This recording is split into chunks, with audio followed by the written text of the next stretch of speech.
And the more I talk to legislators here, even pro-life Christian legislators who I talk to, I realize they have really compromised views of even what abortion, what the moral standard is for abortion, whether or not it's something that, it's ever acceptable. They'll say things like rape exceptions frequently. They'll say things like, even the bills that they're proposing, they'll align their belief to whatever they think the culture is telling them to do. Like, there's a guy you talked to in Ohio who said that he believes that the soul is, he doesn't become a person until he has got a beating heart. Right. Sam and I both used to live in Ohio when we were working for a pro-life group. Mm-hmm. And I met with my state senator after I became an abolitionist and said, hey, here's what an abolition bill is. Here's why it's important and why it needs to happen. And I was talking to his aide, not to him directly, but to his legislative aide. Mm-hmm. And she tells me, this is really interesting, but it's Senator Brenner's personal religious conviction that life begins at a heartbeat. Mm-hmm. And I was like, I told her straight up, like, that's like objectively wrong. Like God's word tells us how ridiculous an idea that is.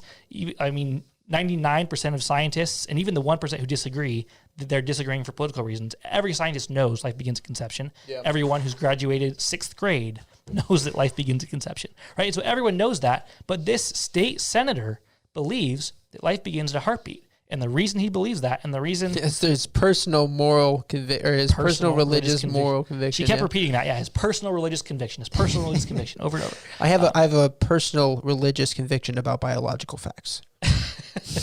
Yeah. Just crazy, but anyway, he believes this, and actually I saw it in a pro-life Facebook group I'm in. There was a poll, when does life begin? Like 7% of people in this pro-life group said life began at a heartbeat. Mm-hmm. And so it's not just one senator, but the fact that it's a senator saying that shows it's not just some random people on Facebook who saw a heartbeat bill meme. Yeah. A senator believes it, and he believes it because he spent 4, 5, 6 years, however many years it was, championing the heartbeat bill. Mm-hmm. And when you champion compromise, your principles get compromised. Yeah. Because you have to argue abortion's wrong because it stops the beating heart. Abortion's wrong because it stops the beating heart. Right? That's how people argue for the heartbeat bill. Yeah. And when you say that over and over, you're going to come to believe it. Mm-hmm. Well, it's interesting how much the drive for legislation affects even the pro-lifers involved, the pro-life groups involved. So I already talked a little bit last few episodes ago about how Pro-Life San Francisco, their leadership is divided on whether or not rape exceptions are acceptable or not, which is just like so ridiculously basic. People, it's so easy to respond to that one and to understand the problem with that one. And a lot of it is the bodily autonomy stuff with it. They just accept hook, line, and sinker.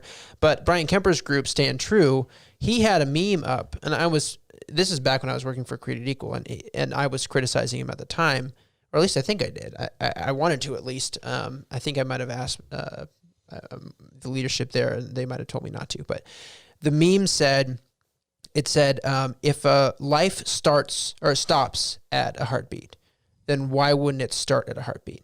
And I'm like, that's wrong on both counts. For one, life isn't over after the heartbeat stops because you can get it going again. Otherwise, the person who needs to be, get their heart going again needs to,